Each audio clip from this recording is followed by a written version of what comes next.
We are talking Valentines and sweethearts, and what better than flowers expresses your love. Sally Cunningham, newly engaged. How appropriate.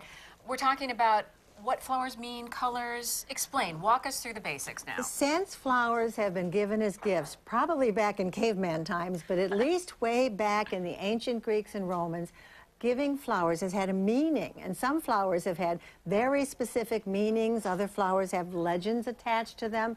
And the Victorians, I got up here in my Victorian ruffles, in the Victorian times, the whole thing called floriography, the meaning of flowers, went crazy. People started to interpret deep meanings if someone gave you a rose versus a carnation. What does that mean? What if somebody gives you a red rose? Now, that's love, right? Yeah, well, red roses have always been associated with passion and romantic love. Aphrodite and Venus and all these goddesses were affiliated and connected with the red roses, whether it was Shakespeare, the Victorians, the whole range of history. But other flowers sometimes meant different things.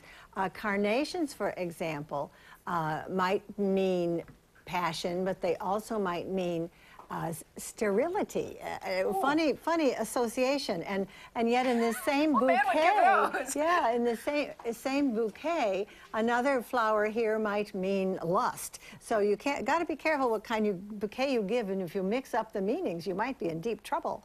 I would say innocence is often associated with daisies, and the white color obviously is purity and innocence and so forth. So there are meanings to daisies. Carnations are usually associated.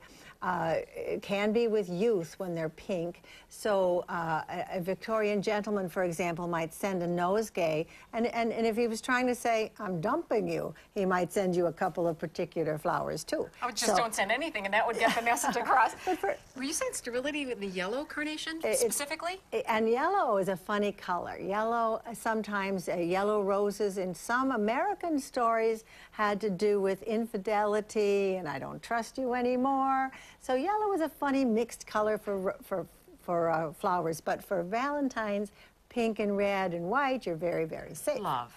Of course. And updated to today, we don't go for these silly things about what a particular flower color means, but on the other hand, we have come to interpret flowers as a symbol of passion and affection.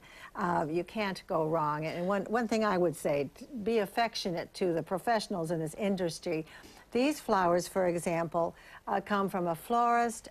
Shelley's florist? Shelley's florist. And, Shelley's florist and all these florists really count on Valentine's Day as a big part of their whole income for the year. And it's really like nice to buy retailers. from a florist instead of from a box store. What happens, because I think they're beautiful cut flowers, but I love plants, and you're a plant person. I love plants. Can you recommend some plants with flowers very quickly in 10 seconds? Oh, sure, like an amaryllis. If you can get somebody an amaryllis bulb that you can use year after year after year. Or if you go to a florist now, some of them will have potted up different kinds of house plants that are in flower at the moment. Cyclamen. There's wonderful plants, and that's for people who really love them, yes. A permanent plant is sometimes even nicer. And if the relationship keeps going, then the plant should continue to thrive. That's right. Of course, you can't take it personally if the plant dies. It didn't mean he didn't love you.